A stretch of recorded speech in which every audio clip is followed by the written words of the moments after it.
નમસ્તે મિત્રો, આજે ફરીવાર હું આવી છું સંપૂર્ણતાની ચાવી ભાગ બીજો લઈને.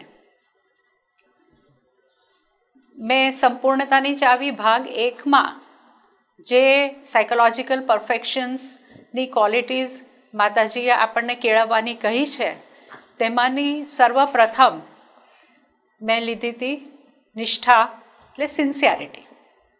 હવે બીજી એક અગત્યની ક્વોલિટી જે આપણે ડેવલપ કરવાની છે તેના વિશે હું તમને કહીશ તો તમને ખ્યાલ આવશે કે આ ખબર તો હતી પણ આટલું વિસ્તારપૂર્વક એને કઈ રીતે જીવવું તે કદાચ નહોતી જાણ. અને હું જ્યારે વાંચતી હતી ત્યારે મને પણ એવું લાગ્યું કે આ તો બધું મને ખબર છે, પણ જેમ જેમ માતાજીની આ ક્વોલિટીની છણાવટ મેં સાંભળી ત્યારે મને લાગ્યું કે હજુ તો બહુ જ કામ કરવાનું બાકી છે. તો હું શરૂ કરું છું. એ જે સેકન્ડ ક્વોલિટીની વાત કરે છે તે છે ફેથ, જેને આપણે શ્રદ્ધા કહીએ છીએ. માતાજી હંમેશા બે આસ્પેક્ટ્સ આપે છે એક જ શબ્દના, જેથી કરીને આપણને ખૂબ સ્પષ્ટતા રહે. જેવી રીતે સિન્સિયરિટી સાથે એમણે જે ક્વોલિટી આપી હતી તે હતી ટ્રાન્સપેરન્સી, નિખાલસ થવું નિષ્ઠા સાથે, અને ફેથ સાથે આપે છે ટ્રસ્ટ. હવે તમને લાગશે કે એમાં ફેર શું છે? ફેથ એક ક્વોલિટી છે જે મોટે ભાગે આપણે જેને જાણીએ છીએ તે સ્ટેટિક છે, અંદર છે આપણી અંદર, પણ એને જ્યારે આપણે એક્ટિવ કરીએ છીએ, જ્યારે આપણે રોજિંદા જીવનમાં સંજોગોમાં એને અપનાવીએ છીએ ત્યારે વિશ્વાસ કે ટ્રસ્ટ જો સાથે હોય તો એ શ્રદ્ધા ખૂબ મજબૂત બને છે. તો સર્વપ્રથમ આપણે એની પરિભાષા જોઈ લઈએ. જુદી જુદી પરિભાષાથી ખૂબ સ્પષ્ટતા થાય છે કે શ્રદ્ધા શું છે. તો સૌથી પહેલાં આ એક પરિભાષા શેરવિંદે આપી છે. તેઓ કહે છે faith is spontaneous knowledge in the psychic. શ્રદ્ધા જે છે એ એક સાહજિક જ્ઞાન છે, જ્ઞાનનો પ્રકાશ છે જે આપણા ઊંડાણમાંથી, આપણા ચૈત્ય પુરુષમાંથી, આપણા આત્મામાંથી આવે છે. એટલે જો આ કેટલું સહજ અને કેટલું સરળ છે સમજવાનું કે એનો સોર્સ ત્યાં છે.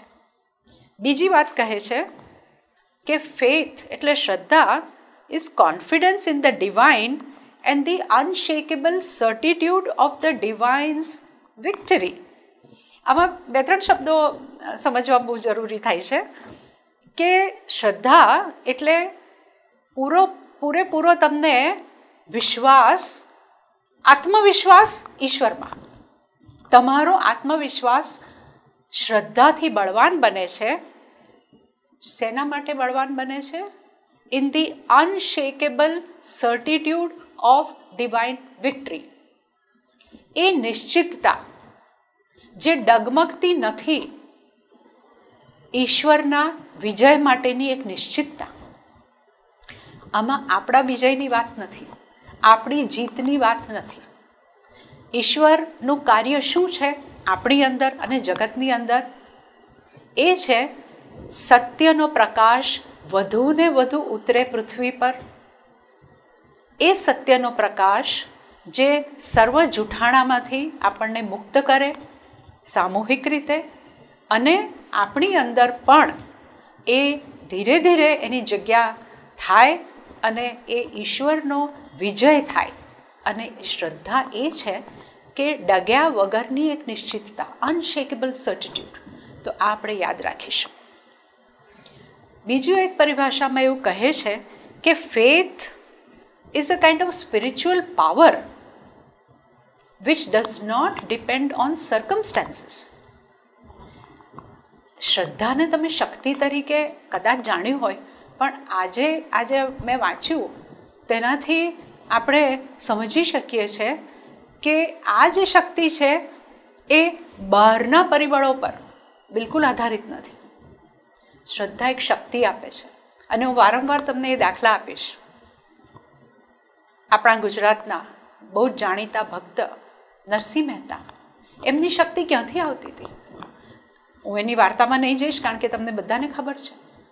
તેઓની શક્તિ એમની અતૂટ શ્રદ્ધા પર આવતી હતી, અને એ શ્રદ્ધા એમની બહારના કોઈ સંજોગો પર આધારિત નહીં હતી. કારણ કે આપણે જાણીએ છીએ એમના સંજોગો કેટલા મુશ્કેલ હતા. ડગલે ને પગલે એમને મુશ્કેલીઓ આવતી હતી, બધી જ પ્રકારની, આર્થિક, માનસિક એક્સેટ્રા.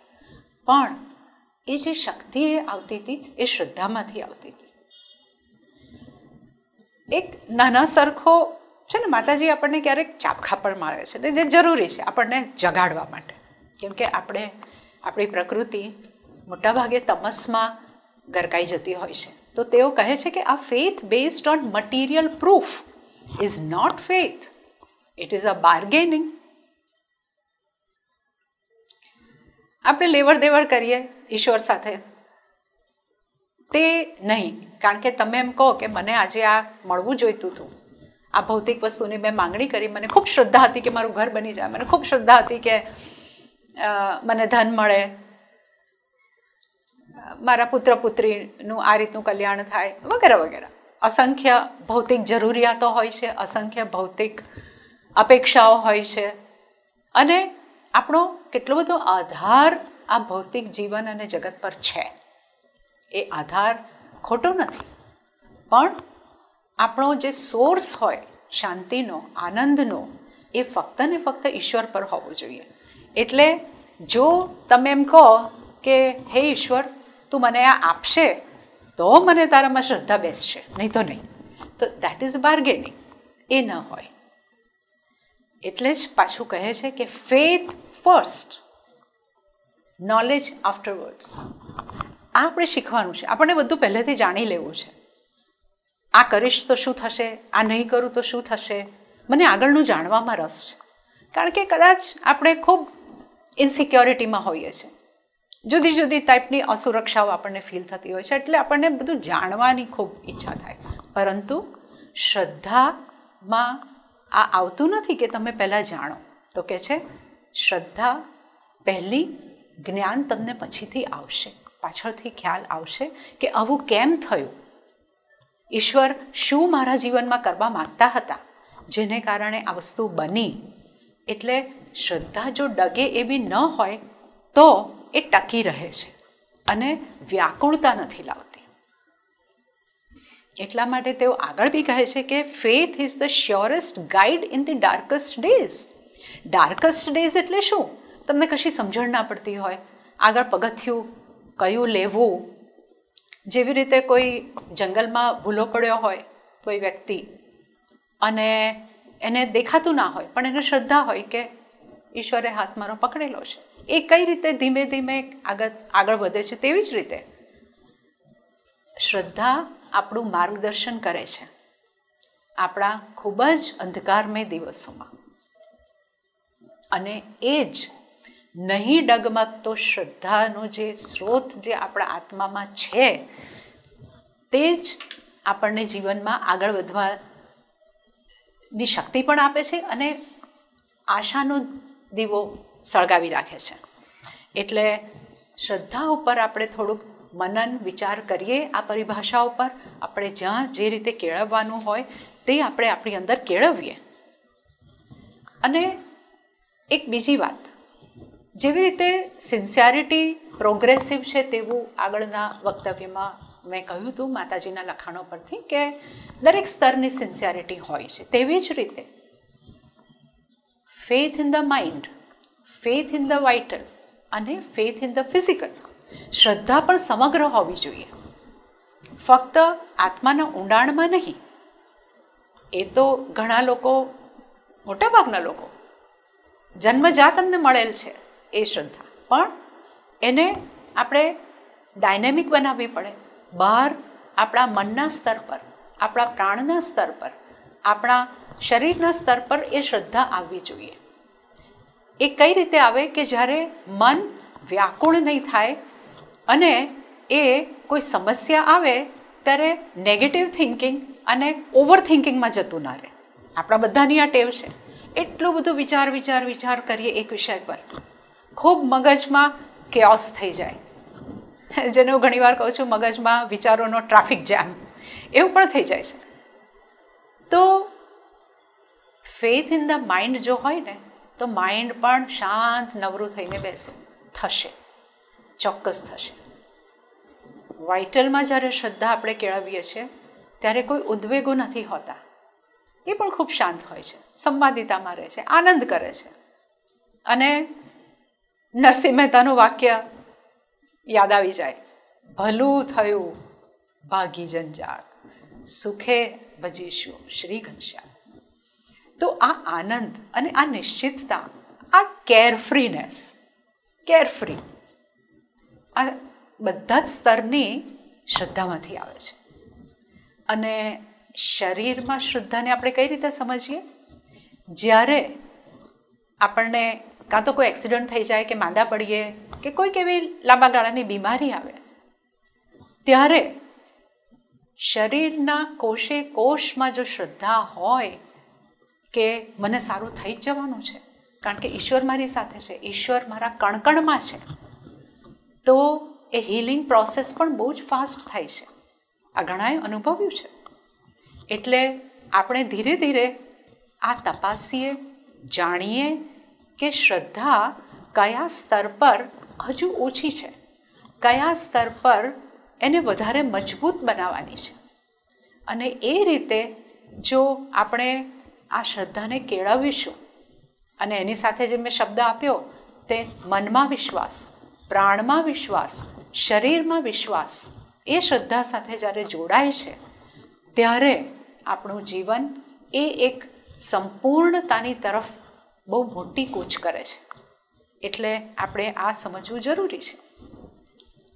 હવે એક નવી વાત માતાજી જોડે છે શ્રદ્ધા સાથે. તેઓ કહે છે કે ઈશ્વરની કૃપા તો કાયમ રહે જ છે આપણી સાથે. હવે કૃપા અને શ્રદ્ધાને જુઓ કઈ રીતે જોડે છે, ખૂબ જાણવા જેવું છે. હું માતાજીના શબ્દો પહેલાં જ બોલીશ. The grace is always there, ready to act, but you must let it work and not resist its action. કૃપા હંમેશા રહેલી છે. તમે જુઓ કે કયા માતા પિતા એવા હોય કે જેને પોતાના બાળકનું હિત નહીં ગમતું હોય, ભલે એ બાળકથી નારાજ થાય, ભલે એ બાળકને કોઈ ડિસિપ્લિનમાં રાખવા માટે કડક પગલાં લે, પણ મા બાપ ક્યારે પણ બાળકનું હિત, કલ્યાણ ન ચાહે એવું તો બને જ નહીં. અને ઈશ્વર તો પરમ પિતા, માતા પરમ દયાળુ, કૃપાળુ છે, આપણે જાણીએ છીએ. તો એની કૃપા ન હોય એવો તો એક એક ક્ષણ નથી હોતો. પણ માતાજી એમ કહે છે કે એ કાર્ય કઈ રીતે કરી શકે? તમારી અંદરથી કોઈ અવરોધ નહીં હોવા જોઈએ. તો આ અવરોધ ન હોવી એ કઈ કન્ડિશન છે?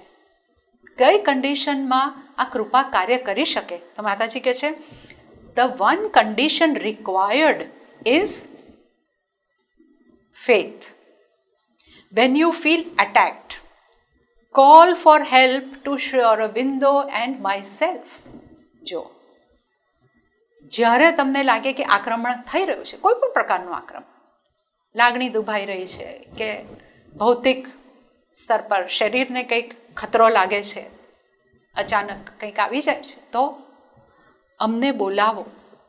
માતાજી કહે છે મને અને શ્રી અરવિંદને બોલાવો.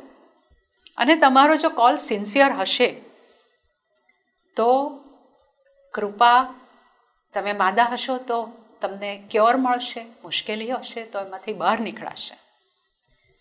એટલે કહે છે કે faith in the grace always brings about its intervention. Intervention એટલે ક્યારે કૃપા તમારી અંદર દાખલ થઈને તમને મદદ કરી શકે? faith in the grace. હવે for the grace to have a perfect and total result of its action, the faith must be total and perfect. જો આ બે જોડકા કઈ રીતે સાથે જાય છે? ગ્રેસને કાર્ય કરવા માટે શ્રદ્ધા જોઈએ અને પરફેક્ટ ગ્રેસને કાર્યાન્વિત થવા માટે પરફેક્ટ અને ટોટલ ફેથ જોઈએ. સહેજ શાંતિથી બેસીને વિચારશો તો સ્પષ્ટ થશે. અને છેલ્લું હું આ શ્રદ્ધા વિશે કહું, બીજી એક ક્વોલિટી લેતા પહેલાં તેઓ કહે છે, the closer you come to the divine, the more you live under a shower of overwhelming evidence of his immeasurable grace. તમે જેટલા ઈશ્વરની નજીક જશો એટલું વધારે તમને કાયમ માટે આ કૃપા તમારી પર વરસતી હોય એવો તમને અનુભવ થશે.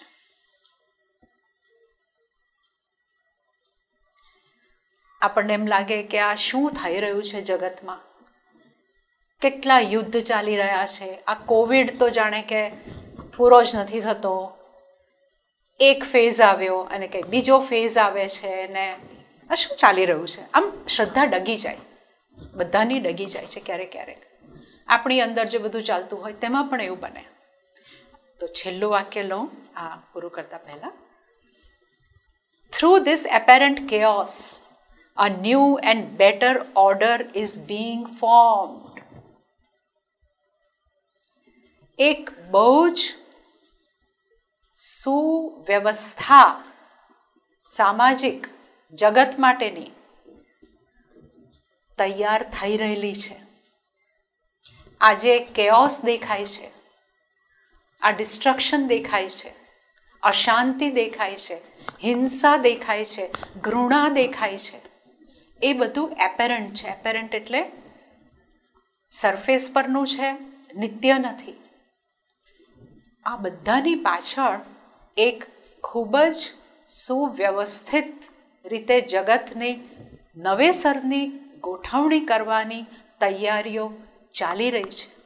ઈશ્વર અને ઈશ્વરના જે પણ બધા ઇન્સ્ટ્રુમેન્ટ્સ છે તેઓ પૂરેપૂરા કાર્યરત છે.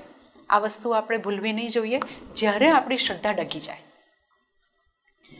તો કહે છે, but two C it one must have faith in the divine grace. તો છેલ્લી જે શ્રદ્ધાની જે મેં વાત કરી તે છે આ ઈશ્વરની કૃપા પર આપણે શ્રદ્ધા રાખવી અને આ બધી જ પરિસ્થિતિ બદલાશે. બિલકુલ અંદરની શ્રદ્ધા ડગમગાવવી નથી આપણે, અને આપણે સૌ આ કૃપાના ભાગી બનીએ અને ખુલ્લા થઈએ. તો સંપૂર્ણતાનો ભાગ બીજોમાં આ એક ક્વોલિટી મેં લીધી અને હવે હું બીજી લઈશ જે છે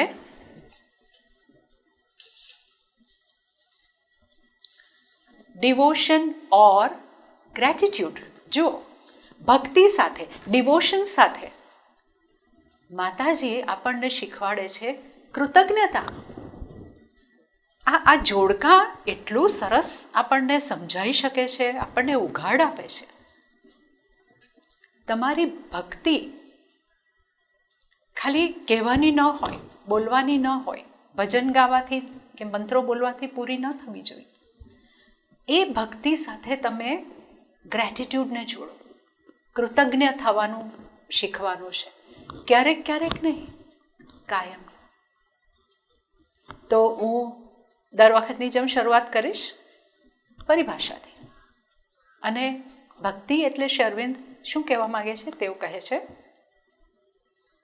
ભક્તિ, the nature of bhakti is adoration, worship, self offering to what is greater than oneself. આપણે ઘણા અહોભાવમાં, ભક્તિભાવમાં વ્યક્તિઓ માટે આવી જઈએ છીએ. ક્યારેક આપણને એમ લાગે કે આપણાથી ચડિયાતી કોઈ વ્યક્તિ છે. ઈશ્વર માટેની ભક્તિ એટલે એક બીજી જગ્યા શ્રી અરવિંદ કહે છે ઈશ્વરને ખૂબ પ્રેમ કરવો, એડોરેશન. આપણે વૈષ્ણવ ભક્તિમાં જોઈએ છે કાનાના રૂપ, સ્વરૂપના વર્ણન છે ડિટેલમાં. કાનના કુંડળ, માળા, મોરપીંછ, આ શું છે? તમે જેને પ્રેમ કરતા હો તેની બધી જ વસ્તુ તમને ગમે. એની હાલ, એની ચાલ, એનું બોલવાનું, બધી જ વસ્તુ ગમે. એટલે આ જે ભક્તિ છે એમાં પુષ્કળ પ્રેમ છે ઈશ્વર માટેનો, પોતાની જાતને સમર્પિત કરવાનું, જે તમારાથી ચડિયાતું છે તે.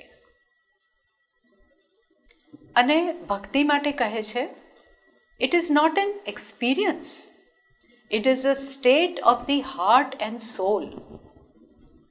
તમારા હૃદય અને આત્માની એક પરિસ્થિતિ છે ભક્તિ એટલે.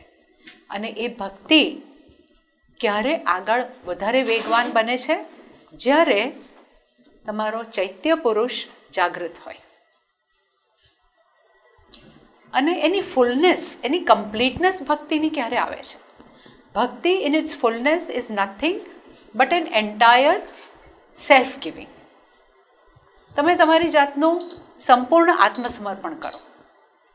અને કઈ રીતે તમે શુદ્ધ અને કમ્પ્લીટ ડિવોશન કરી શકો, મેળવી શકો?